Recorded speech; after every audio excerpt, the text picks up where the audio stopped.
Good afternoon and thank you for joining us on Beetv Global News at 12. My name is Zainab Mohammed, and now the news in details. The U.S. Department of Justice has launched a month-long campaign to prosecute people accused of assaulting federal officers during protests against President Donald Trump's aggressive immigration policies. But a comprehensive review by the Associated Press and other reporting shows that many of those cases have flattered in court, undermining Justice Department claims of severe consequences for defendants. The report. The initiative, directed by Attorney General Pam Bondi, was aimed at pursuing the highest provable offense available under the law against protesters accused of attacking or hindering federal agents. In statements, Bondi promised that alleged offenders would face serious penalties. However, a detailed AP analysis of 166 federal criminal cases brought since May in 4 Democratic-led cities found that prosecutors have struggled to uphold the administration's aggressive rhetoric. Of the 100 people initially charged with felony assault on federal officers, 55 have had their charges reduced to misdemeanors or outright dismissed. In the cases that did advance, all 5 defendants who were taken to trial were acquitted, exposing what legal analysts describe as weak prosecutorial cases that did not hold up under scrutiny. Prosecutors often encounter challenges when presenting their cases. In many instances, body camera video and testimony undermined initial claims that federal officers have suffered serious injury, a key requirement for felony assault charges. In dozens of prosecutions, agents had only minor injuries or none at all, prompting prosecutors to reduce charges or drop them entirely. One high-profile example involves Sidney Laurie Reed, a 44-year-old protester in Washington, D.C., who was jailed on a felony charge of assaulting a federal agent. After a grand jury declined to indict, prosecutors tried her on a misdemeanor. Body camera evidence showed that the officer injured her own hand, and Reed was acquitted in under 2 hours. She spent 2 days in jail and said the experience jeopardized her job and housing. Legal experts cited in the review argued that the government's charging decisions were overly aggressive and risked chilling First Amendment prosecuted protest activity. Former federal prosecutors noted that many charges were for conduct that ordinarily would not result in federal felony charges, raising serious questions about prosecutorial discretion and strategy. While prosecutors have secured felony indictments for at least 58 individuals, including some originally charged with misdemeanor, those cases are still pending and awaiting trial, often involving allegations such as throwing rocks at federal vehicles or physically pushing officers. More than 40% of cases reviewed involved only minor misdemeanor offenses, a proportion that critics say undercuts claims that many alleged offenders were domestic terrorists or posed significant threats. The Justice Department maintains it will continue to pursue serious charges against anyone accused of putting federal agents in harm's way. A department spokesperson reiterated that attacks on law enforcement will not be tolerated and said efforts to hold alleged offenders accountable remain a priority. The mixed record highlights the challenges federal prosecutors face when seeking convictions in politically charged protest cases, amid intense public debate over immigration policy and civil liberties. The outcomes so far illustrate the tension between enforcement goals and the evidentiary standards required in federal courts. Zainab Mohammed reporting for Beetv News.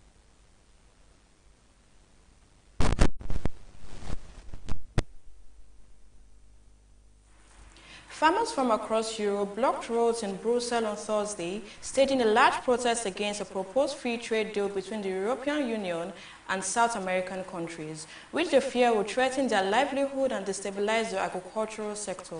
The report. Driving tractors into key parts of Belgian capital, demonstrators brought traffic to the standstill as they voiced strong opposition to the agreement. The deal, which aims to reduce tariffs and increase trade between the EU and South American nations, has been criticized by farming groups who say it would expose European farmers to cheaper agricultural imports, produced under different environmental and labor standards. Protesters argued that the agreement would place European farmers at a disadvantage, forcing them to compete with lower-cost products while still being required to meet strict EU regulations on food safety, climate protection, and animal welfare.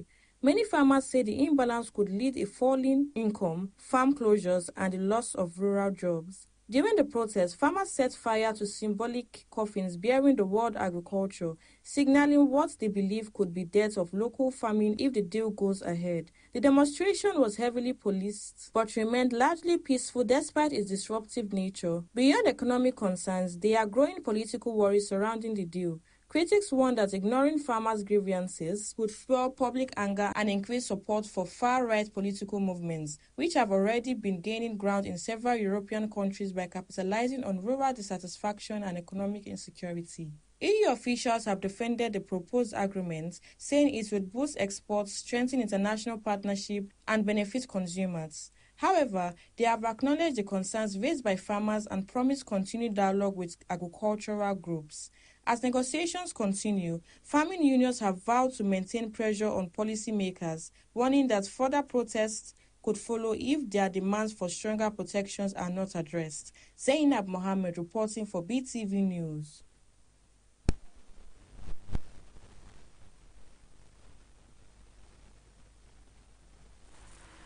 Pope Leo XIV on Thursday appointed Bishop Ronald A. Hicks of Joliet, Illinois, as the new Archbishop of New York, marking his most important U.S. church appointment to date. The move places a fellow Chicagoan at the head of one of the largest and most influential Catholic archdioceses in the United States. The report.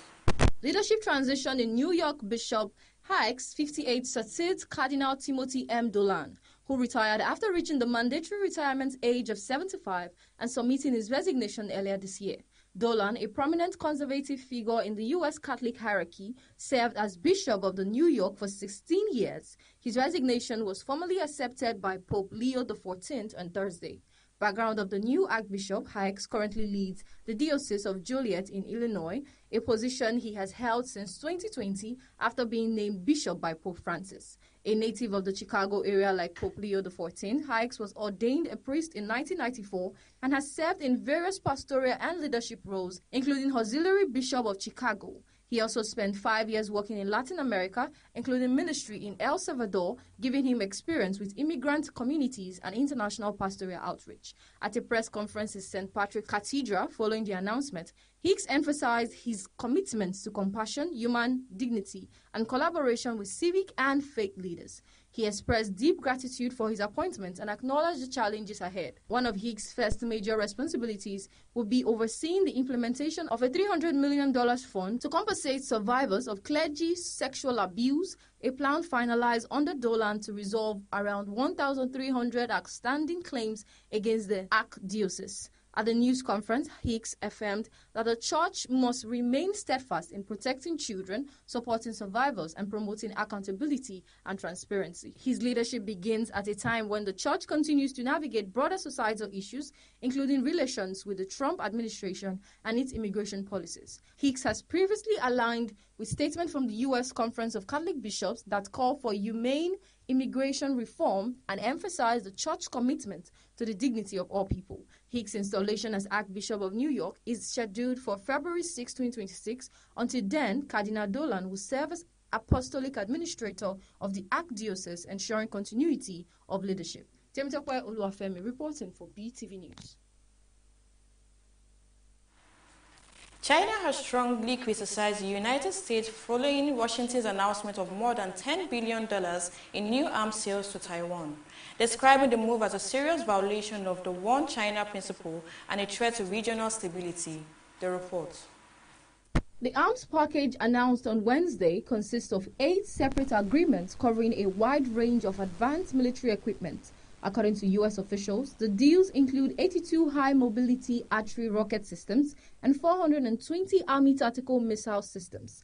These systems are similar to weapons previously supplied by the United States to Ukraine during the Biden administration to support its defense against Russia. The HIMARS and ATCM's package alone is valued at more than $4 billion. In addition, the agreement includes 60 self-propelled Howitzer systems along with related support equipment, also estimated to be worth over $4 billion. The package further features unmanned aerial systems or drones valued at more than $1 billion. U.S. officials say the arms sales are intended to strengthen Taiwan's defensive capabilities and deter potential aggression.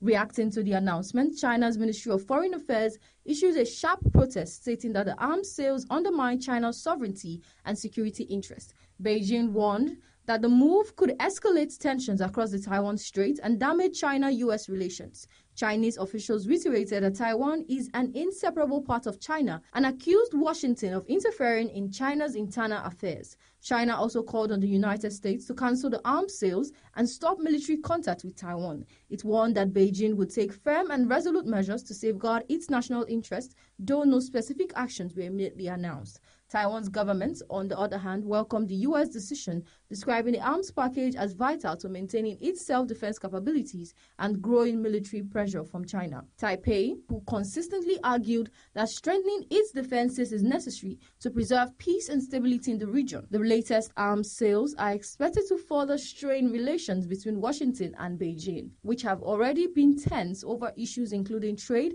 technology, and security in the Indo-Pacific. Analysts note that U.S. arms sales to Taiwan have long been a sensitive flashpoint in the U.S.-China relations, often prompting strong diplomatic reactions from Beijing.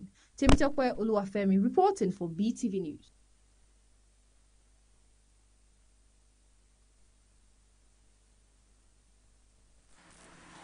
Retired NASCAR champion Greg Beetv, his wife Christina Grosso-Beetv, and their two children, Emma, who is 14, and Ryder, 5, were killed Thursday morning, December 18, 2025, when their private business jet crashed near Stateville Regional Airport in North Carolina. Authorities confirmed all 7 people on board died in the accident. The report. The aircraft, a Cessna 550 Citation II business jet, was registered to JB Aviation Leasing LLC, a company associated with Beetv. Flight record shows the jet departing the Statesville Airport around 10 a.m. local time, bound for Sarasota, Florida, with a planned birthday trip for family and friends. Officials said the plane turned back shortly after takeoff and crashed while attempting to return and land at Statesville Regional Airport at about 10:15 to 10:20 a.m. The aircraft erupted in flames on impact, and intense fire has complicated the immediate investigation and identification process. In addition to the Beetv family, 3 others were killed in the crash: Dennis Dutton, his son Jack Dutton, and Craig Wadsworth, all believed to have been passengers on the flight. According to family accounts reported by media, Christina Beetv texted her mother shortly before the crash, saying, "We are in trouble," suggesting the family realized something was wrong moments before the accident. Friends of the Beetv family, including social media personality Garrett Cletus McFarland, said the family was en route to Florida to spend time together, and at the time of the accident, cloudy skies and drizzle were reported in the region, with visibility reduced in the Statesville area. While weather is being considered by investigators, no official cause has yet been determined. The National Transportation Safety Board (NTSB), along with the Federal Aviation Administration (FAA), has launched a formal investigation into the crash. Authorities at Statesville Regional Airport said the runway remains closed while wreckage and debris are cleared and examined. Greg Beetv, 55, was one of NASCAR's most accomplished drivers. He was known for winning more than 50 races across NASCAR's top 3 national series, including championships in both the Craftsman Truck Series and Xfinity Series, and 19 wins in the NASCAR Cup Series. In 2023, he was named among NASCAR's 75 greatest drivers. Beetv was respected for his humanitarian efforts, particularly using aviation resources to help victims of Hurricane Helene, flying supplies to isolated communities in western North Carolina. News of the crash has sent shockwaves through the racing community and beyond, with public tributes highlighting Bifol's racing achievements, generosity, and devotion to family. U.S. Representative Richard Hodgson and NASCAR's official released statements expressing deep sorrow and condolences to the family of all victims. Evelyn Isibla reporting for Beetv News.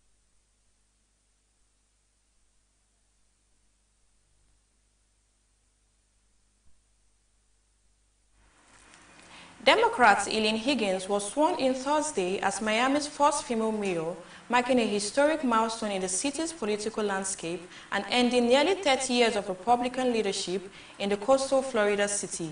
Higgins took the oath of office at a ceremony held at Miami-Dade College, drawing local officials, community leaders, and supporters to witness the moment. The report. The aircraft, a Cessna 550 Citation II business jet, was registered to JB Aviation Leasing LLC, a company associated with Beetv. Flight record shows the jet departing the Statesville Airport around 10 a.m. local time, bound for Sarasota, Florida, with a planned birthday trip for family and friends. Officials said the plane turned back shortly after takeoff and crashed while attempting to return and land at Statesville Regional Airport at about 10:15 to 10:20 a.m. The aircraft erupted in flames on impact, and intense fire has complicated the immediate investigation and identification process. In addition to the Beetv family, 3 others were killed in the crash: Dennis Dutton, his son Jack Dutton, and Craig Wadsworth, all believed to have been passengers on the flight. Higgins' sister won defeated Republican Emilio Gonzalez in the December 9 runoff election by about 19% points after a field of 13 candidates competed in the first round in November 4. The runoff was triggered after a candidate received the majority in the general election. Her victory not only makes her the first city woman mayor, but also the first Democrat elected to the position since 1997 and the first non-Hispanic individual to lead Miami in decades. Higgins succeeds Republican Francis Suarez, who was term limited after serving since 2017. During the inauguration, she acknowledged Suarez's contribution, saying he helped elevate Miami's global profile, and thanked her parents for the value they instilled in her. A former Miami-Dade County commissioner representing much of the city, Higgins brings an unconventional background to the mayor's office. She holds a degree in mechanical engineering and business administration, has worked as an engineer, served in the Peace Corps in Belize, worked as a U.S. diplomat, and held positions in the private sector during building her political career. In her inaugural address, delivered in both English and Spanish to reflect Miami's diverse population, Higgins emphasized unity and service, saying her administration will work to address core issues such as affordable housing, streamlined permitting, public safety, and inclusive governance. She told residents that while the government cannot love, it can act lovingly, and pledged to listen to all voices in the city. The election, though officially non-partisan, became a proxy for broader national politics. Gonzalez was endorsed by President Donald Trump and other Republican figures, while Higgins drew support from Democrat leaders and activists. Observers say her strong performance in Miami is a city with a large foreign-born community, and key demographic significance could signal trends ahead of the 2026 midterm election. Voters' turnout in the mayoral race was relatively low, with about 37,000 ballots cast in a city of roughly 487,000 residents, underscoring ongoing challenges in local civic engagement. As she begins her term, Higgins inherits the leadership of a city grappling with housing affordability, infrastructure pressures, and climate-related challenges, issues she made central to her campaign. "My job now is to deliver on your choices," she said during a speech. Favor Kolawole reporting for Beetv News.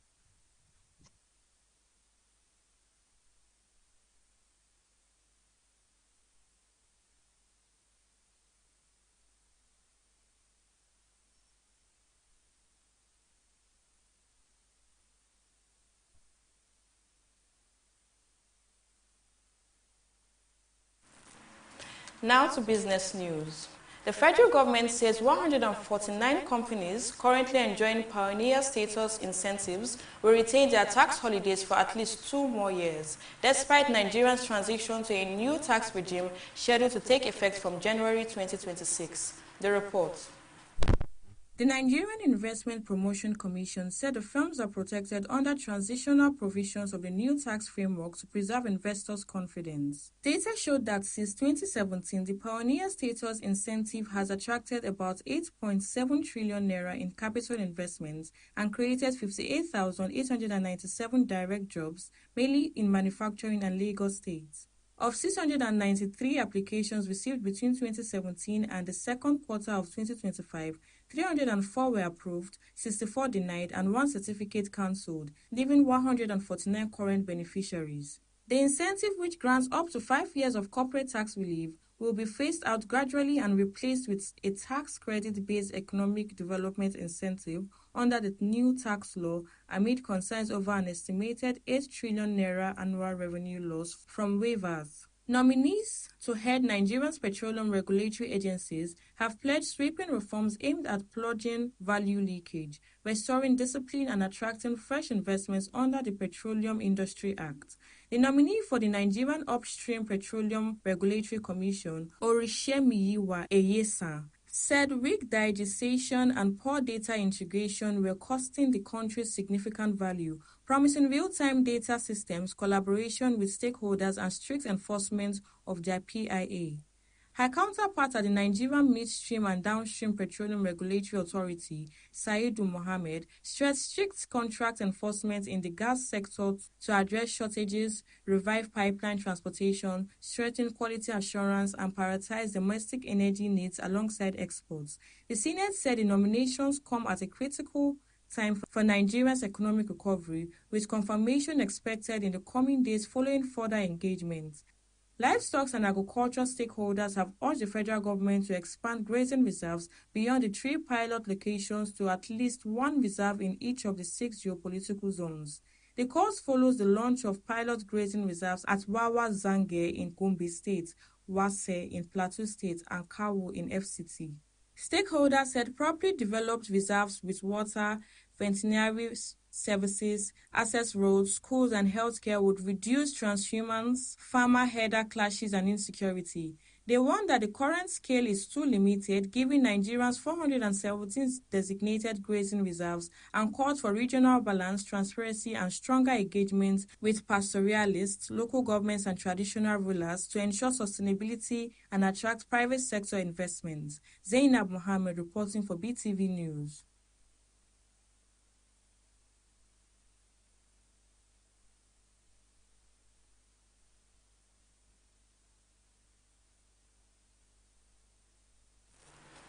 Former United States President Barack Obama has once again highlighted the global rise of Afrobeats by including songs by Nigerian star Olamide and Burna Boy in his list of favorite songs of 2025, reinforcing the genre growing international appeal.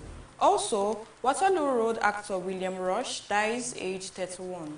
The report. Obama shared the list on social media as part of his annual tradition of releasing his favorite books, movies, and music. The 30-track playlist features Burna Boy's Ta Ta Ta featuring Travis Scott and Olamide's 99 featuring Ashake, Sheyi Vibes, Young John, and Dale Combs, alongside songs from pop, hip-hop, indie, and world music. He also listed a track by Nigeria London-based singer Obonjaya, with the recognition sparking widespread reactions online and further underscoring Afrobeat's global influence. A Nigerian woman has sparked online debate after criticizing singer Davido for appearing on comedian Kataifi's live stream, while praising Wizkid for maintaining a more reserved and exclusive public image.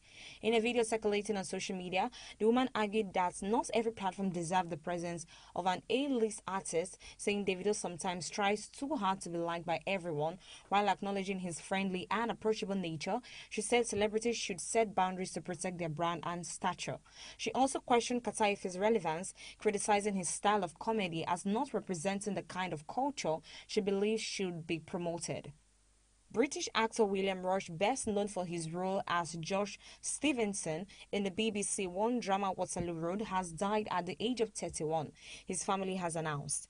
Rush appeared in 168 episodes of Waterloo Road between 2009 and 2013 and also featured in Grange Hill, Shameless, Casualty, and Vera. His mother, former Coronation Street actress Debbie Rush, confirmed his death on Instagram, describing him as her beautiful baby boy. While the cause of death was not disclosed, she paid tribute to his decision to become an orphan donor, saying he gave hope and life to others even in his final moments.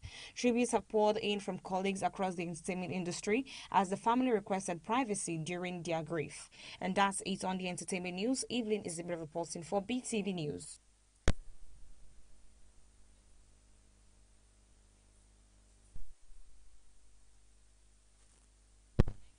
With us on BTV Global News at 12. My name remains Zainab Mohammed. Do have a lovely day.